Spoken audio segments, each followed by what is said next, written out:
Oh. It's time for another edition of...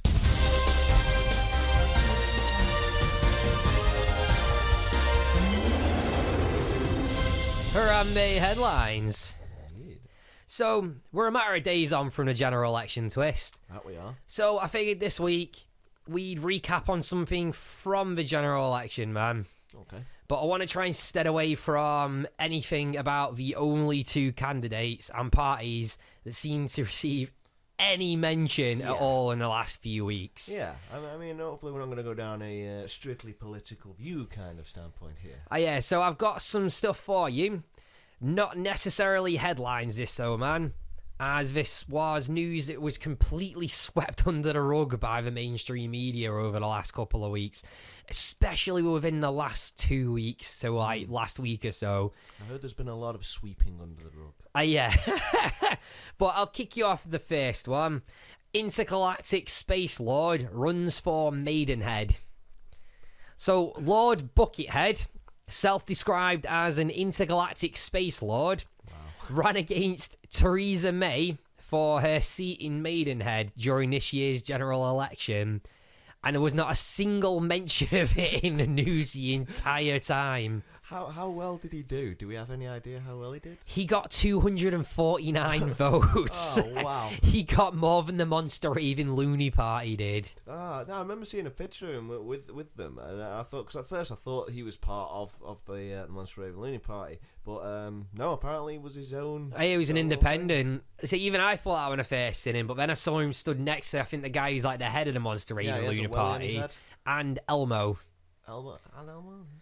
I don't think the welly in the head is a US one. Okay. I can't remember the guy's name, but yeah, he's a US politician. So at least we can settle on knowing that the Americans also have this sort of going on during their elections. I don't know. I kind of like the idea that there is somebody in there who just kind of wants to just add a bit of light-hearted humour to the whole scenario. Yeah. Now I've got some of his policies for you. This isn't all of them per se, but he did put out a leaflet and whatnot detailing some of his stuff. So some of his policies: providing effective opposition to Theresa May.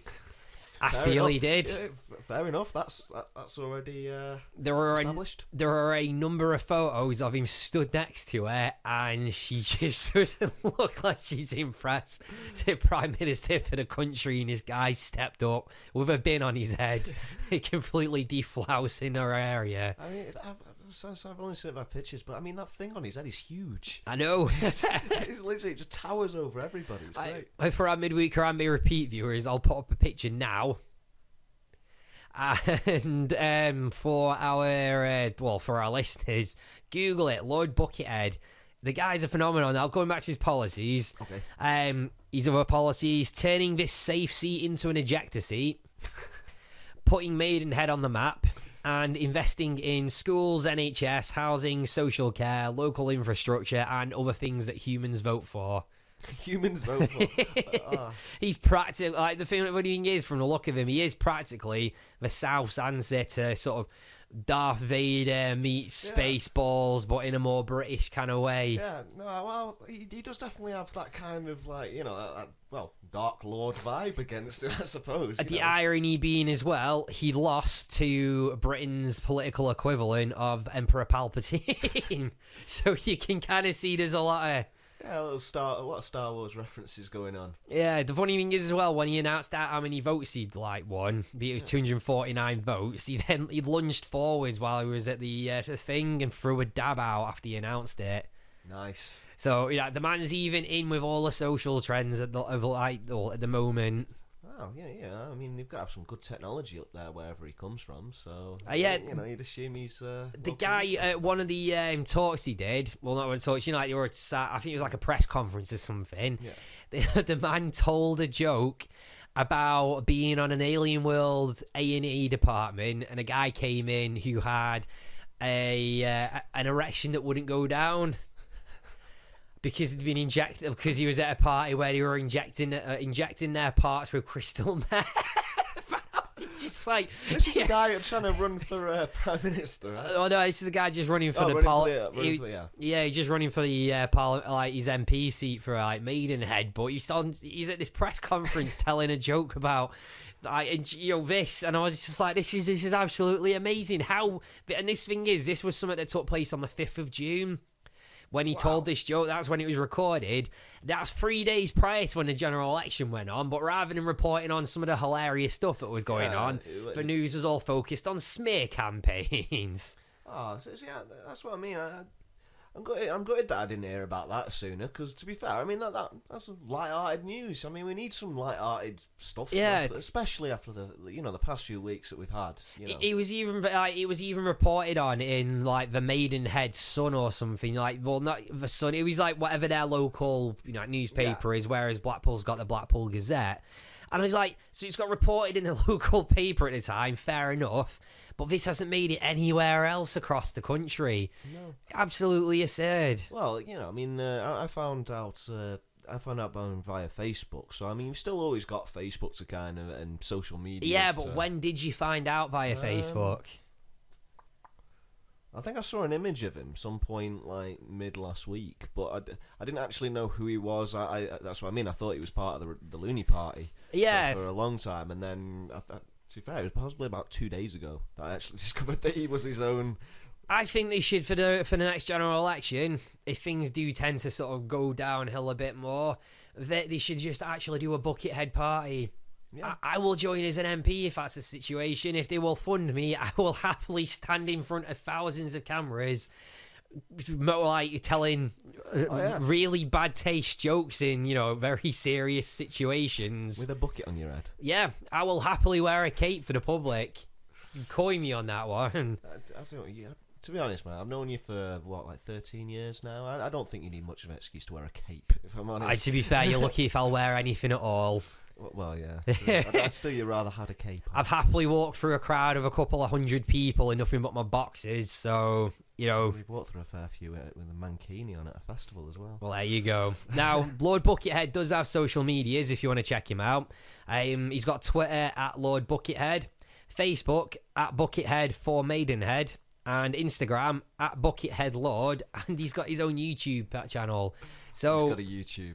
Yeah, he's got a YouTube. I need to check that out. That's where the video's on from when he was at that conference and he told a joke about the A&E joke. Yeah. I love it. It's great. But, yeah, so should we have a quick interval? Yeah, well, as I say, keeping with the theme of Harambe, we'll go with our unsung heroes. Here's Black Eddie with Old Emotions. Enjoy.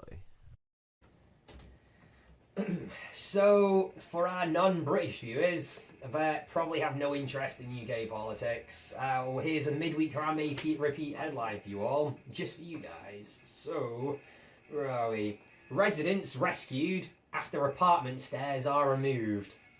Now, give me a bit of wiggle on here because there's a fair bit to go for on this. So this is beautiful in so many different ways. I can already see the problem here. The apartment block management removed the only set of stairs that led up to like the first floor of this building.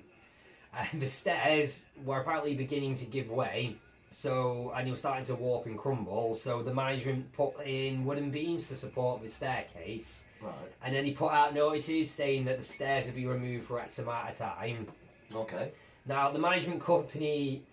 Now this is the weird thing because the day the stairs were removed, the fire brigade were called out because all these people were trapped in the upstairs of the building, right? And you think at the time you'd be like, oh, vicious, angry landlords and everything. We've done this. They screwed over the residents. But I did a bit of digging and reading around.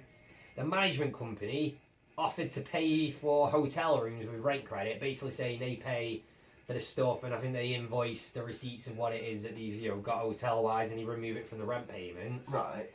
So they'll reimburse. Now, notice was given, and letters were apparently sent out, all of which the residents that were trapped were claiming they never received anything. But this is the funny thing about it, because there's a woman that was interviewed by the local TV. Yeah. And she was a woman who got hurt and was the reason why I think the stairs were getting replaced, because apparently the stairs collapsed partially while she was walking up, and then she got thrown into the wall. So at that point, you're going to complain to your management company. Obviously, yeah. So she's obviously complained. And then, just ironically, she was one of the women that got trapped upstairs in the process of the stairs being removed. So she's moaned about it, and then she's moaned about them trying to fix it. Practically, yeah. So I'll let you be the judge of why these people might have stayed. However, one theory is that they thought the stairs were being repaired after they'd been propped up with the timbers. And though most of the common sense would probably lead to the fact that they've done that as a temporary issue because they were already collapsing. But then all these notices went out telling him that the stairs were going to be off limits for a certain period of time. You'd have thought they'd have gone, fair enough. It's kind of your own fault. As I said, you know, when you first start off, you think, someone's communication just failed here. But if that is genuinely the case, you know, I mean, I rent a house. I get letters from the estate agents. I get letters from the landlord. Receive them, you know, not a problem. Get them plenty of time in advance for, you know, as you usually do, you know, your checkups and stuff. I'm aware of it. How can you not be aware? Surely you must have just gone, I'll leave that, it won't take long. I don't understand it personally. It'd have been fair enough if they couldn't afford hotel rooms, but at that point, you get in contact with your landlord and sort of try and make that arrangement about the fact that we can't afford a hotel room or something. Yeah. They even offered for people to be able to shut the lease off as well, so it was a get out of the lease, so at that point they could have been released from the lease. Yeah, so they could have just moved out and no problem. Yeah, but in this process of instead they've stood the ground and put themselves in a position, it was in America. Ah, okay. I was going to say just standard British stubbornness, but clearly not. Standard American idiocy, if I'm being frankly honest. It's the only thing I can coin it behind. To be fair though, I think my faith in the human race is not great. I think it'd go down anywhere, to be totally honest. Oh yeah, it happened in England. I'm surprised when I read it that it didn't happen in England, if I'm being honest. But yeah, the only thing I don't get is how they propped up the stairs with these wooden beams, but then they're like, we're finished. Yeah, we're back in. We're back. That was Black Eddie there with Old Emotions. So, time for our next Harambe headline. So, another odd candidate for you from our election. Excellent. Westmoreland and Lonsdale. It's in Cumbria, before you ask. Thank you. Somebody ran as a fish finger. What? Yeah, the plan, apparently this was done because there was a plan to be local Liberal Democrat MP's Tim Farron to his seat. Okay. Same thing, I think, as this old Lord Buckethead against Theresa May thing, but this was some personal vendetta against some guy called Tim Farron. He didn't, win. Well, obviously. But it's odd, man. I genuinely wish there were more of these things happening during elections. So did somebody send in a fish finger as a candidate, or did he just claim he was a fish finger and ran? Same as Lord Buckethead, he dressed up as something. He dressed up as a fish finger? He dressed up as a fish finger. He's not a very convincing one. Well, no, I mean, how did... it's just a sort of a battered rectangle, really, isn't it? Practically, yeah. The costume didn't exactly look he put much into it. I mean, there's not much effort to put into it. How can you possibly mess that up? It's the thing, but I think it's sort of the lead on for it. Exactly, what's a fish finger got to offer? Apparently, his main basis behind this was he had a Twitter campaign, right, where there was a photo up and it's saying, "Who would you trust more, this guy like Tim Farron or a fish finger?" Well, obviously, if you put it on Twitter, then obviously people are going to vote for the fish finger. Oh yeah, of course. I mean, I'm fairly sure there was a sausage roll going round at some point. Does this sausage roll get more views or likes than the current top celebrity of the day? Well, yeah, it will do though, because everybody's going to be like, "What's going on with this sausage roll?" Then I've heard everything about Beyonce. Yeah, I'm bored of Beyonce. I want to know what's going on with the sausage roll. But I just find it funny that there's only been 2 of these things crop up that I could find across from the general election, but I genuinely wish there was more ridiculous and absurd things like this, because if I had the option to vote for something ridiculous, I would. I think it makes it a lot more interesting as well. I mean, I find the whole thing very serious. It's all sort of, everything's... Well, as you said, they spent most of the time doing the smear campaigns, and you have no idea about any of this stuff. And why does everything have to be so serious all the time? I'm starting to sound like the Joker here. But, just lighten up a little bit. Not everything has to have that, suited and booted, attitude towards it. Yeah, you're running the you're running for your area, or you're going for the run in the country, or whatever it is you're running for. That is a pretty serious thing. But there's no need, you don't have to sort of. Or just lighten up a little bit is what I'm trying to say. Oh, see, I would rather vote for somebody in a Godzilla costume than have to go through like the full voting process all the time of having to be like constantly reading up on stuff to make sure that if I'm applying my vote, it's going to somewhere where it'd matter more. Where if it was a guy in a Godzilla costume, I'd be like, lols, just take my vote instead. That guy has a sense of humour. He's one of us. He's like us. He's got a sense of humour. He's not just some, suit. It's very corporate. Yeah. I think that's my problem with it. It's all sort of very corporate and very sort of, here and now kind of thing. And it's just sort of like, nah. And I find there's a lot of issue as well. I say, from the get-go, when Jeremy Corbyn announced that got party leader of Labour, I was entirely behind him, because you get that one person where sometimes you end up connecting on with him and you're like, yes, this person. But there is the problem that when it comes to voting, it's very stressful. And the main issue is the idiots will always win because the country's not fully enlightened yet. So there is still too much of a blue haze where people seem to be stuck in this idea of a rut that... It's the norm though, isn't it? Yeah, I did read it out. It was something on the interwebs. It was basically stating out about the fact that your general conservative, they are more financially driven and they are more for themselves rather than anybody else, which they say that the party you tend to apply yourself with represents you as a person, which makes sense because you want to vote for people who you feel represents yourself. Which is why I totally vote for Lord Buckethead. But why would you not reflect back on yourself after voting somebody like Conservative and go, what kind of a person does this make me if this is how I'd rather apply myself to the world? Am I this selfish that I'm going to watch the rest of the world burn while I just pay for myself? I agree, and going with the whole thing of the, as you said before, that it is mainly always going to be against the two parties because, no one really wants to branch out past what they've already been aware of. You were saying before, if there was a guy in a Godzilla outfit, just because he's in a Godzilla outfit doesn't mean the fact that he is any less qualified or that he's, he's just got a bit more of a wild, vivid sense of imagination. For all you know, he's going to be one monster of a politician. Wow. But anyway, some positive news to come out of the general election. Okay. There's been a new record in the number of female MPs voted in. This general election, we've got 207 female MPs. It's the highest record now since the last general election of 2015, where there were 196. So now 30% of all members of parliament are now female. So I'm assuming that's only a good thing.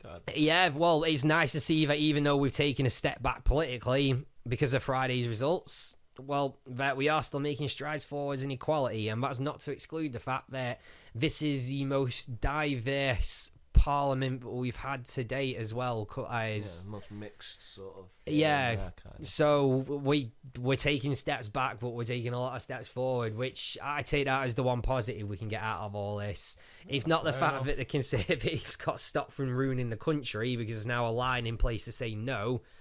There's also the situation that we're becoming more. There's a lot more equality and there's a lot more diversity. Well, that's what I mean. I think that's what we need. To be fair, we need more diversity. As opposed to everything just being either absolute black or white. The diversity. That's the whole point of being human, essentially. If we all just mingled in together, think of what we could achieve. Yeah. I think it'd be I'd say it might go terrible. It might just land face first on this thing, and in the next sort of few years are horrendous.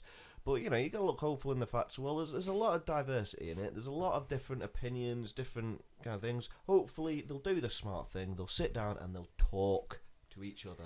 The problem I find with a lot of this is since I'm probably going to say for the last 100 years, when it's come to the government, when it's come to politics, the parliament, it's always been a rich white man's playground.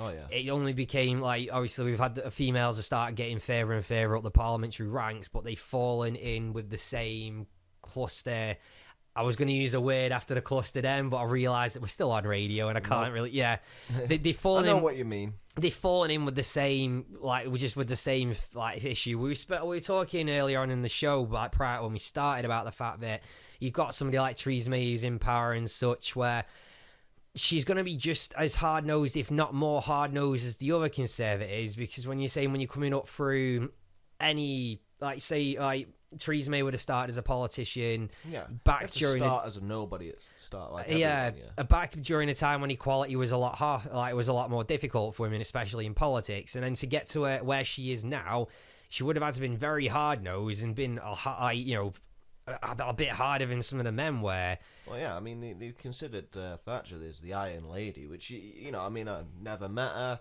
or anything like that, Don't even really know all that much about her, but just to look at her, you think, So you've got to think she's a stern one. So think the reason why she was like that, and then you think, well, Theresa May is going to be sort of to the same. The next generation of female politicians that we're going to be, I'm assuming, a bit more lax, because you can see there's been an evolution within parties now. You're a product of your own environment, essentially. So it's.